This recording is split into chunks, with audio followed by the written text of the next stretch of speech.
कमल छाप जिंदाबाद, नरेंद्र मोदी जिंदाबाद, नरेंद्र मोदी जिंदाबाद, जेपी नड्डा जिंदाबाद, जेपी नड्डा जिंदाबाद, दिलीप सिंह जूदेव अमर रहे, दिलीप सिंह जूदेव अमर रहे। फिर एक बार, फिर एक बार, अब की बार, अब की बार। बिट्टू भैया जिंदाबाद जिंदाबाद जिंदाबाद, बिट्टू भैया जिंदाबाद जिंदाबाद जिंदाबाद। आज पत्थलगांव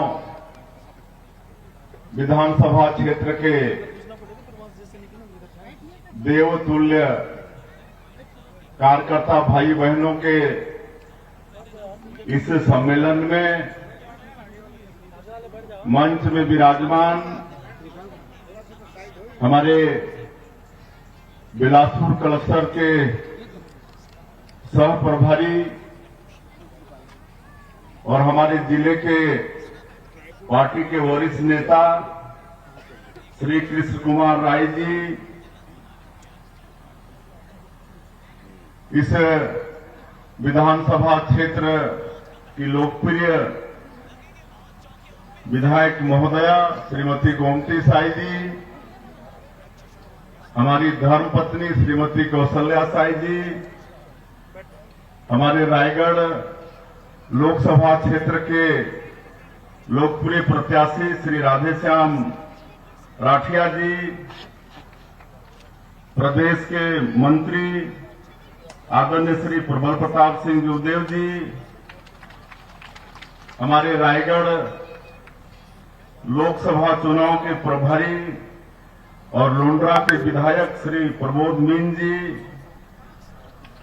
सह संयोजक हमारे रायगढ़ के पूर्व विधायक श्री विजय अग्रवाल जी, छत्तीसगढ़ सरकार के पूर्व मंत्री श्री सत्यानंद राठिया जी, हमारे जिला के ऊर्जावान अध्यक्ष श्री सुनील गुप्ता जी, जिला के प्रभारी श्री रामकिशोर सिंह जी, सह प्रभारी श्री भारत सिंह सिसोदिया जी, हमारे महामंत्री भरत सिंह जी, पूर्व विधायक शिवशंकर साई जी, रमन अग्रवाल जी, भामरा जी, रायगढ़ से पधारे श्रीकांत सोमावार जी, सुभाष पांडे जी, गुरपाल भल्ला जी, हरदीप सिंह भाटिया जी, मंच पे विराजमान सभी हमारे नेतागण नेत्रीगण, मैं करीब करीब सबको जानता हूं, लेकिन सबका नाम लेने से बहुत विलंब होगा। और आज के इस कार्यकर्ता सम्मेलन में पत्थलगांव विधानसभा क्षेत्र के बूथ से लेकर शक्ति केंद्र मंडल और हमारे विधानसभा में रहने वाले जिला प्रदेश स्तर के सभी देवतुल्य कार्यकर्ता भाई और बहनों और मीडिया के मित्रों, मुख्यमंत्री का दायित्व संभालने के बाद शायद पहली बार आप लोगों के बीच में उपस्थित हुआ हूं और इसलिए मैं आप सभी का सबसे पहले हृदय से अभिनंदन करता हूं, स्वागत करता हूं। आप सभी लोगों का मैं नमन करता हूं, जोहार करता हूं। और मैं धन्यवाद भी देना चाहूंगा पत्थलगांव विधानसभा के सभी देवतुल्य कार्यकर्ता भाई और बहनों का, काहे कि 2018 के विधानसभा चुनाव में हम लोग 36,000 से पीछे थे, लेकिन आप लोग 2023 के विधानसभा में 36,000 का गड्ढा पाटते हुए 250 से यहां से श्रीमती गोमती साई जी को जिताए। ये सब आप सभी देवतुल्य कार्यकर्ता भाई बहनों का ये परिश्रम का एक परिणाम है, इसलिए आप सभी का बहुत बहुत धन्यवाद। और आज लोकसभा चुनाव के कार्यकर्ता सम्मेलन में हम सब लोग यहां पर एकत्र हैं और मैं तो देख रहा हूं कि ये कार्यकर्ता सम्मेलन नहीं है बल्कि ये आम सभा है, आम सभा है। और पथलगांव से मैं चुनाव भी लड़ा हूं, लेकिन पहली बार देख रहा हूं कि इतनी संख्या में कार्यकर्ता सम्मेलन में हमारे कार्यकर्ता बंधुगण यहां पर आए हैं। तो ऐसा लगता है कि इस बार निश्चित रूप से 2014 का भी रिकॉर्ड टूटेगा। 2014 में जसपुर जिला से 1,06,000 का लीड था, लेकिन हमको लगता है कि इस बार 2024 में वो रिकॉर्ड भी टूटने वाला है। ये आप लोगों की संख्या बता रही है। बंधुओं, ये लोकसभा का चुनाव बहुत महत्वपूर्ण चुनाव है। ये सिर्फ राधेश्याम राठिया जी को सांसद बनाने का चुनाव नहीं है, केंद्र में सरकार बनाने का चुनाव नहीं है, बल्कि हमारे देश के जो यशस्वी प्रधानमंत्री हैं, जो आज दुनिया के सर्वाधिक लोकप्रिय नेता हैं, श्री नरेंद्र मोदी जी, उनको तीसरी बार प्रधानमंत्री बनाने का ही चुनाव है। तीसरी बार बनाना है ना? श्री नरेंद्र मोदी जी को तीसरी बार प्रधानमंत्री बनाना है कि नहीं? धन्यवाद। तीसरी बार हम लोग को बनाना है, क्योंकि आप सब लोगों ने देखा है कि नरेंद्र मोदी जी पिछले 10 वर्षों में भारत के गांव, गरीब, किसान, मजदूर सबके लिए सबका साथ, सबका विकास, सबका विश्वास और सबका प्रयास, इसको मूल मंत्र मानते हुए काम कर रहे हैं। उनके पहले कार्यकाल में मेरा सौभाग्य था कि आप सब लोग सांसद बना के देश के संसद में भेजे थे और आप लोगों के आशीर्वाद के कारण मोदी जी के पहले कार्यकाल में राज्य मंत्री के रूप में काम करने का भी सौभाग्य मिला। उस समय उन्होंने पहले ही दिन पार्लियामेंट में अपने उद्बोधन में कहा था कि मेरी ये सरकार गरीबों के लिए समर्पित सरकार रहेगी। और आप लोगों ने देखा कि पहला 5 साल उन्होंने गरीबों के लिए काम किया। गरीबों के लिए पक्का का मकान देने का काम प्रधानमंत्री आवास के माध्यम से, हमारी माता बहनों को गैस का सिलेंडर देने का काम, माता बहनों के सम्मान के लिए शौचालय निर्माण का काम। पहले लोगों के पास बैंक के खाते नहीं होते थे, बिना बैलेंस के जनधन खाता खोलने का काम। ये सारा काम आप सब लोग जानते हैं, सबको गिनाऊंगा तो बहुत समय लगेगा। पूरा 5 साल गरीबों के लिए उन्होंने काम किया और इसका परिणाम हुआ कि अगले लोकसभा के चुनाव में देश की जनता ने उनको और ज्यादा आशीर्वाद दिया। 2014 में अकेले भारतीय जनता पार्टी को 282 सीट मिली थी, लेकिन 2019 के लोकसभा चुनाव में 303 सीट अकेले भारतीय जनता पार्टी को मिली। और आदरणीय नरेंद्र मोदी जी ने बड़ा निर्णय लिया दूसरे कार्यकाल में। जनसंघ के समय से हम लोग नारा लगाते थे कि सौगंध राम की खाते हैं, मंदिर वहीं बनाएंगे। धारा 370 जम्मू कश्मीर से हटाएंगे, ट्रिपल तलाक बिल पास करेंगे, ये सब नारा लगाते थे। लेकिन विपक्षी लोग मजाक करते थे कि राम मंदिर बनाएंगे, बोलते थे तो बोलते थे कि तारीख नहीं बताएंगे। तो ये सब कई तरह से मजाक करते थे। लेकिन आप लोगों ने देखा कि दूसरे कार्यकाल में राम मंदिर का निर्माण भी हो गया और 22 जनवरी को हमारे भगवान राम 500 साल के संघर्ष के बाद और लाखों हिंदुओं की कुर्बानी के बाद टेंट से बाहर आकर भव्य मंदिर में विराजमान हुए। विरोधी कहते हैं कि तो सुप्रीम कोर्ट का फैसला है। हम मानते हैं सुप्रीम कोर्ट का फैसला है, लेकिन उसको लागू कराने में भी ताकत चाहिए, और वो ताकत किसी ने दिया तो देश के यशस्वी प्रधानमंत्री नरेंद्र मोदी जी ने दिया। कई फैसले हो जाते हैं लेकिन वो अमल में नहीं आते, लेकिन नरेंद्र मोदी जी जैसा शक्तिशाली प्रधानमंत्री के कारण ही अयोध्या में भगवान राम का मंदिर निर्माण संभव हो पाया। आज जम्मू कश्मीर से धारा 370 हट गया। विरोधी बोलते थे तो हट ही नहीं सकता, खून का रक्तपात हो जाएगा, खून बह जाएगा, खून की नदियां बह जाएगी। लेकिन एक कहीं पर खून का नदियां तो क्या, खून का एक कतरा भी नहीं बहा। शांतिपूर्वक धारा 370 जम्मू कश्मीर से हट गया। हमारी मुस्लिम माता बहनों के सशक्ति के लिए ट्रिपल तलाक बिल पास हो गया। तो इस तरह से बड़े बड़े काम, और पूरे विश्व में 140 करोड़ भारतवासियों का मान और सम्मान बढ़ाने का काम आदरणीय नरेंद्र मोदी जी ने किया। एक समय ऐसा था खाली रूस और अमेरिका के प्रेसिडेंट उन्हीं का पूछ परख होता था, चाहे वो संयुक्त राष्ट्र संघ का बैठक हो और कोई वैश्विक स्तर का बैठक हो। हमारे प्रधानमंत्री जी भारत के पहले कहीं पर रहते थे, अता पता भी नहीं चलता था, लेकिन आज क्या स्थिति है। आज नरेंद्र मोदी जी जहां भी जाते हैं पूरा वो देश मोदीमय हो जाता है, मोदी मोदी का वहां नारा लगता है।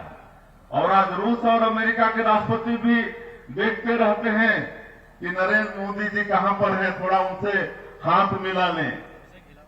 वो लोग आते हैं, वो लोग हाथ मिलाते हैं। कई देश के प्रधानमंत्री आज हमारे देश के प्रधानमंत्री का चरण छूते हैं। ये किसका गौरव बढ़ा है, किसका गौरव बढ़ा है? ये 140 करोड़ भारतवासियों का गौरव बढ़ा है। आज पाकिस्तान जो गिदड़ भपकी देता था, हर बार यहां के सैनिकों को वर्षों तक बंधक बना लेते थे या सर कलम करके सैनिकों के सर को फुटबॉल जैसे खेलते थे, और हमारे देश की सरकार कुछ बोलती नहीं थी, खाली शांति वार्ता, शांति वार्ता। कोई भी तरह की घटना घटती थी उसके बाद एक शांति वार्ता, उसके बाद खत्म। लेकिन आप लोगों ने देखा जब अभिनंदन का फाइटर प्लेन पाकिस्तान में गिर गया, उसको बंधक बना लिए, तो पहले तो सोचे पाकिस्तान कि पहले कांग्रेस की सरकार जैसे ही सरकार होगी चर्चा करेंगे, बात करेंगे, लेकिन मोदी जी ने बात किया नहीं। उन्होंने कि कोई बात नहीं होगी, सीधा सीधा कार्रवाई होगी। अगर आपको सही सलामती आप अपने पाकिस्तान का चाहिए तो अभिनंदन को सकुशल वापस अपने देश में वापस करो, और वहां भी खातिरदारी करो, चाय नाश्ता भोजन अच्छा से कराओ। और आप लोगों ने देखा कि पाकिस्तान अभिनंदन को सौंप दिया। ये सब नरेंद्र मोदी जी के सरकार में ही संभव है, भारतीय जनता पार्टी की सरकार में ही संभव है। तो आज उस नरेंद्र मोदी जी का ही चुनाव है। आज नरेंद्र मोदी जी फिर से इस देश को विश्व गुरु बनाना चाहते हैं, सोने की चिड़िया बनाना चाहते हैं। आज अपने 10 साल के अथक परिश्रम में आर्थिक दृष्टि से जो हमारा देश 11वें स्थान पर था, उसको आज 5वें नंबर पर लाके खड़ा कर दिए, 5वें नंबर पर लाके खड़ा कर दिए। और उनका संकल्प है कि आने वाला 2029 तक अगले 5 साल उनके इस तृतीय कार्यकाल में भारत को जो दुनिया का 3 जो सबसे आर्थिक रूप से शक्तिशाली देश होगा उसमें भारत का भी नंबर रहेगा। ये हमारे मोदी जी का संकल्प है। और आप सबको मालूम है कि मोदी जी जो कहते हैं उसको पूरा करके रहते हैं, उसके पीछे पड़ जाते हैं। ऐसे नरेंद्र मोदी जी का आने वाला लोकसभा का चुनाव। और इसलिए बंधुओं, आप सब लोगों से मैं आग्रह करने आया हूं कि भाई सत्यानंद राठिया हमारे प्रत्याशी हैं, ओहो राधेश्याम राठिया हमारे प्रत्याशी हैं भारतीय जनता पार्टी के, जो आज विश्व की सबसे बड़ी राजनीतिक पार्टी है। आज नरेंद्र मोदी जी के प्रत्याशी हैं भाई राधेश्याम राठिया। मैं 20 साल से आप लोगों के आशीर्वाद से रायगढ़ का सांसद रहा, तो मैं इनके घर में भी बासी खाया हूं, भोजन किया हूं, इनके घर में भी कई बार गया हूं, इनको जानता हूं। सरपंच से जन सेवा शुरू की है, सरपंच, जनपद सदस्य, जनपद का अध्यक्ष, जिला पंचायत का सदस्य और फिर एसटी मोर्चा का जिलाध्यक्ष, अभी किसान मोर्चा में है। तो लगातार मतलब जन सेवा में लगे हैं, कई वर्षों से जन सेवा में लगे हैं और कई बार भी टिकट मांगते रहे विधानसभा का, लेकिन कभी धैर्य नहीं खोया इन्होंने, कभी धैर्य नहीं खोया, धैर्यवान बने रहे। और आज इसी का परिणाम हुआ कि आज विधायक से भी बड़ा आज सांसद का टिकट इनको भारतीय जनता पार्टी ने दिया है। बड़े ही सरल, मिलनसार, मृदुभाषी ये गोटिया है, अपने गांव के छर्रा टांगर के। बड़ी इनके पास खेती बाड़ी है, कितना है राधेश्याम? 150 एकड़ जमीन है इनके पास, बड़े गोटिया हैं और 50 एकड़ को कमाते हैं, 100 एकड़ को कोई भी कमाता है। वो देता है नहीं देता है सब बराबर, नहीं पूछते हैं कि क्यों नहीं दिए, ऐसा दिलदार। और इनको वहां पर सब सिदार जी बोलते हैं, सिदार जी। मैं इनके साथ दौरा भी किया हूं, इनके क्षेत्र में, घरघोड़ा क्षेत्र में। इतना मान और सम्मान है कि बड़े बूढ़े बुजुर्ग भी इनका पैर छूते हैं, सिदार जी ऐसा बोलते हैं, लेकिन मना करते हैं पैर छूने से। तो ऐसा सौभाग्य है रायगढ़ संसदीय क्षेत्र का, ऐसा मिलनसार, मृदुभाषी राधेश्याम राठिया जी हमारे प्रत्याशी हैं। आप सभी लोगों से मेरा आग्रह होगा कि तीसरे चरण में चुनाव है, 7 मई को आप सभी देवतुल्य कार्यकर्ता यहां पर आए हैं, सब अपने को राधेश्याम राठिया समझें, काहे कि समय कम है, रोज कितनों भी परिश्रम करेंगे तो सब गांव नहीं जा पाएंगे, सब टोला मोहल्ला नहीं जा पाएंगे। तो आप सभी लोग, सभी कार्यकर्ता, महिला मोर्चा, युवा मोर्चा और भी मोर्चा है, किसान मोर्चा, प्रकोष्ठ, सब लोग अपने को राधेश्याम राठिया समझ के कमल छाप के लिए वोट मांगे 7 मई को। सबका लोकतंत्र में उनकी जो सबसे बड़ी ताकत है एक वोट की, उसके लिए आशीर्वाद मांगे। आज कांग्रेस को मजा चखाना है। 5 साल कांग्रेस ने छत्तीसगढ़ की जनता को धोखा देने का काम किया। 2018 के विधानसभा चुनाव में बड़ा जनादेश मिला था कांग्रेस पार्टी की सरकार को, 70-71 सीट तक इनके पास बाद में उपचुनाव जीतने के बाद हो गया था। 36 बड़े बड़े वादा किए थे, लोक लुभावन वादा। 5 साल इनको सरकार चलाने का अवसर मिला, लेकिन एक वादा पूरा नहीं किए। मैं प्रदेश अध्यक्ष के नाते बार बार ललकारता था भूपेश बघेल को कि मुख्यमंत्री जी, आप अगर 36 वादा में एक भी वादा पूरा किए हो 100%, तो हमको बता दो, हम राजनीति छोड़ देंगे। लेकिन उसकी हिम्मत नहीं हुई, कभी बताने की हिम्मत नहीं हुई, क्योंकि एक भी वादा पूरा नहीं हुआ 36 वादा में। और इसीलिए 2023 के विधानसभा में उनको उसका परिणाम भुगतना पड़ा। आज पिछले 5 साल में छत्तीसगढ़ को खूब उन्होंने लूटा, कांग्रेस की सरकार ने लूटा, भ्रष्टाचार का गढ़ बना दिया, अपराध का गढ़ बना दिया।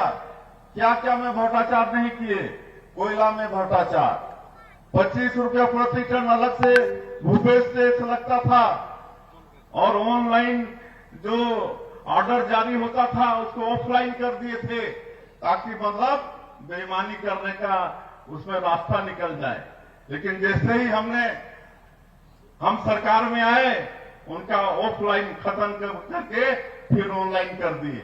आज कोयला भ्रष्टाचार में इनका बड़ा नेता सूर्यकांत तिवारी आज 6 महीना साल भर से जेल में मच्छर काट रहे हैं उसको। आज रेत में घोटाला, दारू में घोटाला, दारू का दुकान में दो केस काउंटर, एक केस काउंटर का हिसाब सरकार के खजाने में और दूसरा केस काउंटर का हिसाब सीधा कांग्रेस के आला कमान सोनिया गांधी और राहुल गांधी के पास जाता था। पूरा कांग्रेस पार्टी पिछले 5 साल छत्तीसगढ़ के दारू की अवैध वसूली, उससे पूरा पार्टी चली, सब चीज में घोटाला किए। आज कितने कांग्रेस के नेता आज सौम्या चौरसिया